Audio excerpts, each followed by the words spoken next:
All right, here we are. So I just finished filming my non-spoiler review for Spider-Man: No Way Home, and this is the spoiler review. Well, not really a review. I'm not really reviewing the movie in this. I just want to talk about the stuff that happened in the movie because I thought it was really cool. There was so much good stuff in the movie. So if you haven't seen Spider-Man: No Way Home, do not watch this video. This is a spoiler-filled video.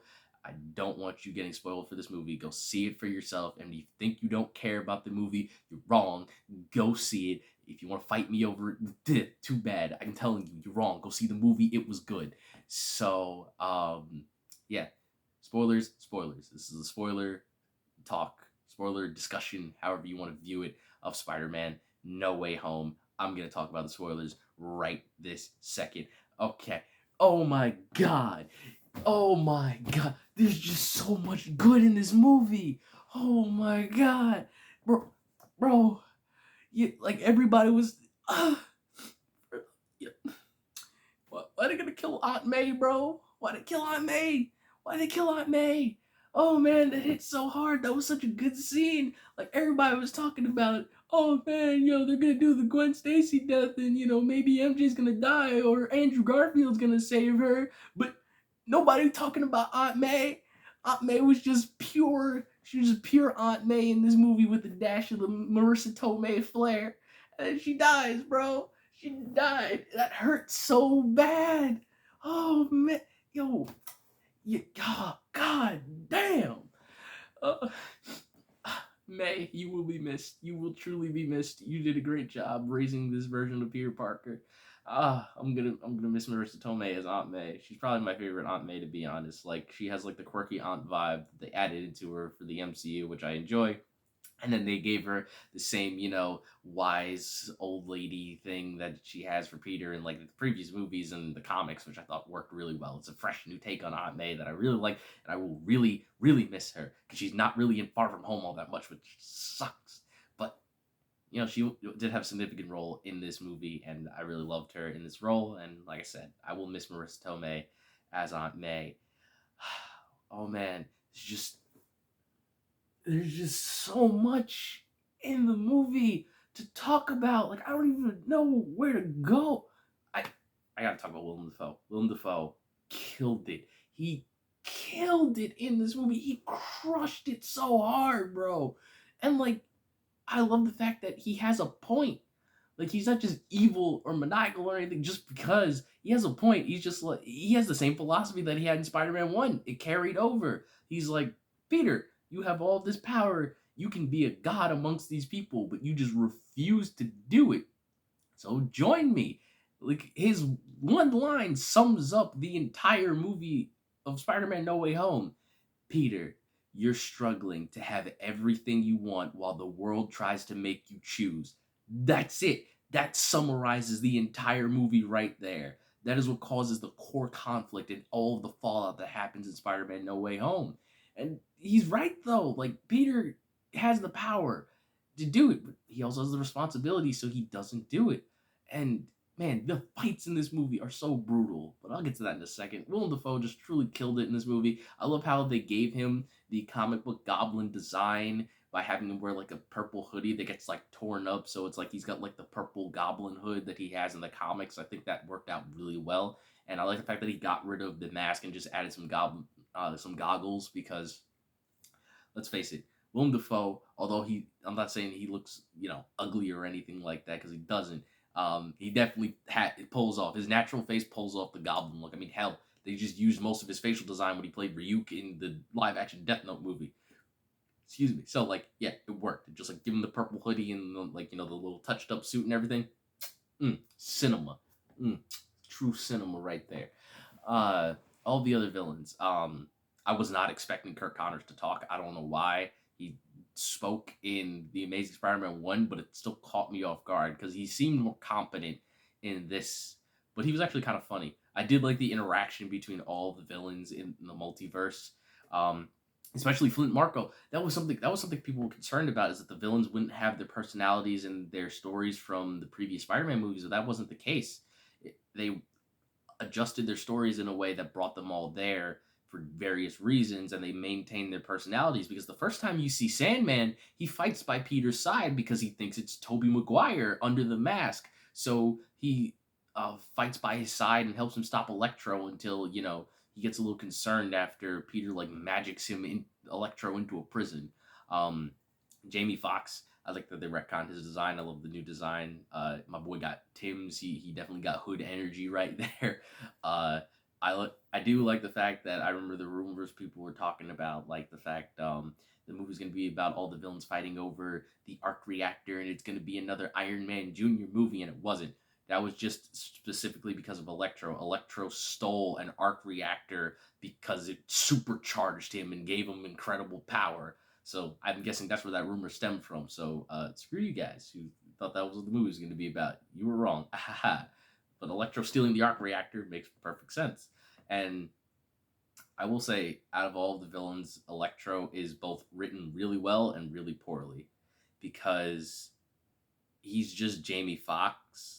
Like Electro in the Amazing Spider-Man 2, which I think he was the best written character in that movie.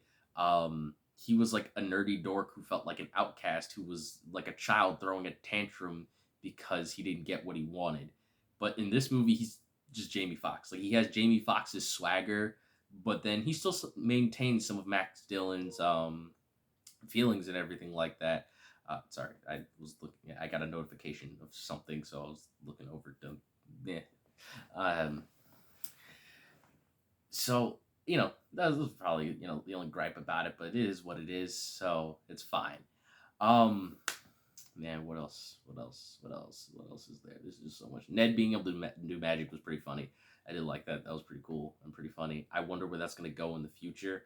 If they're going to go anywhere with that in the future, now that they don't know who Peter is, like they're not involved in Spider-Man's life, and thus Doctor Strange doesn't know who they are either. I don't think.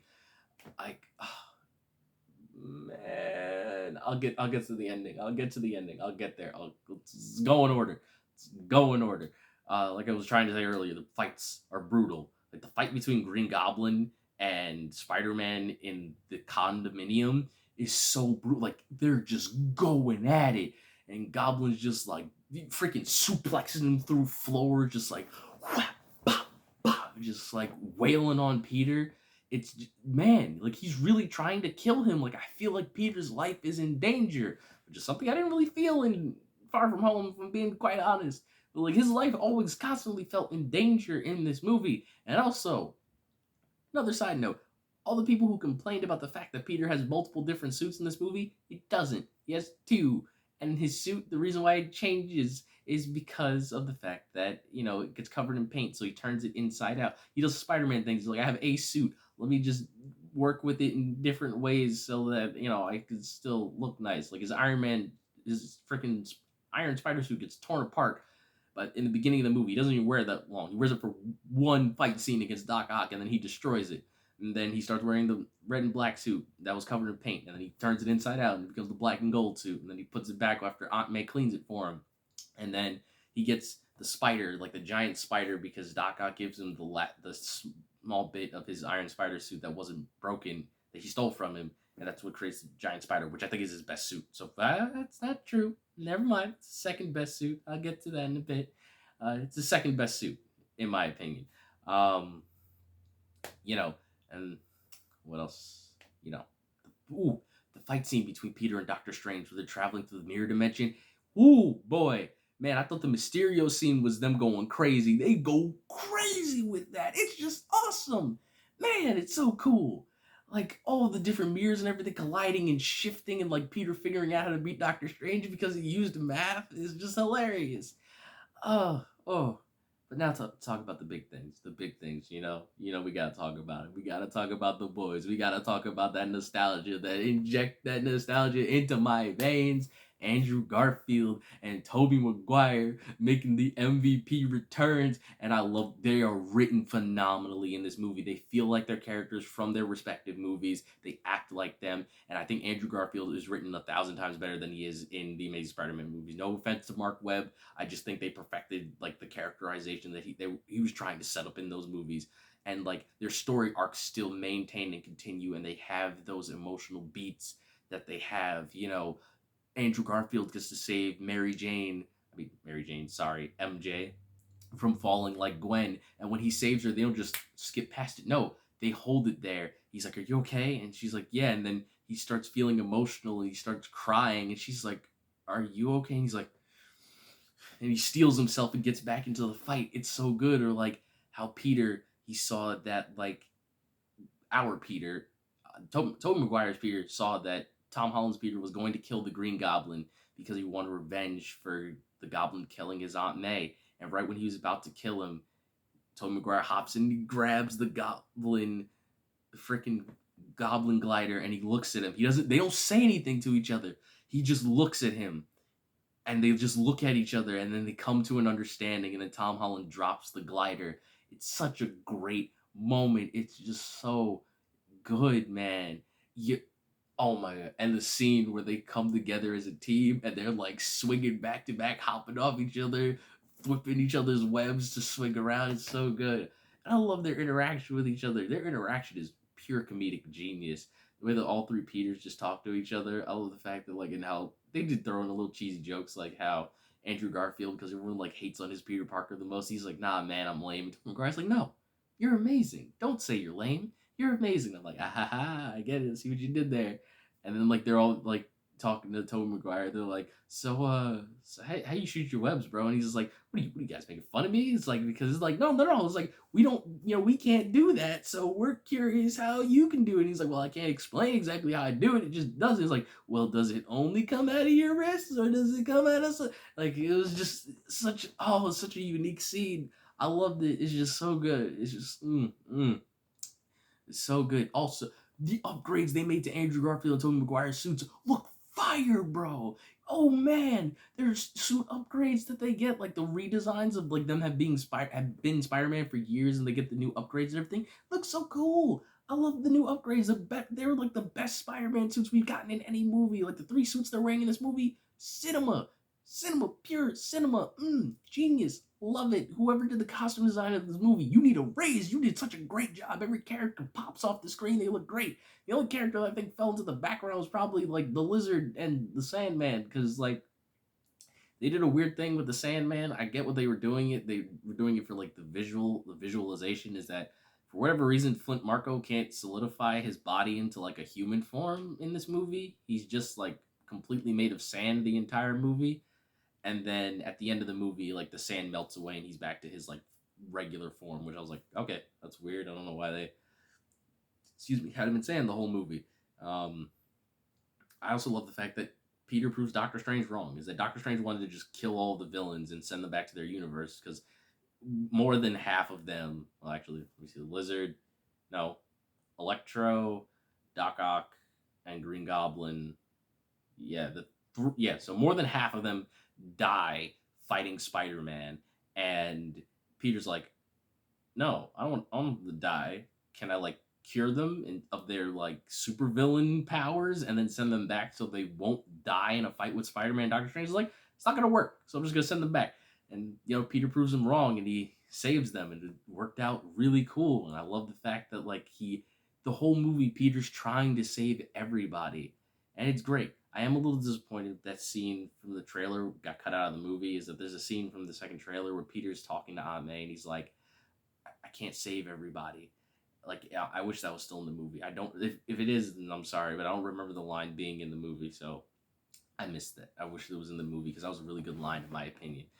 Um, Man, the final fights are just so cool. All of the Spider-Man working with each other, like they just Andrew Garfield, Tom Maguire, and Tom Holland have such great chemistry with each other.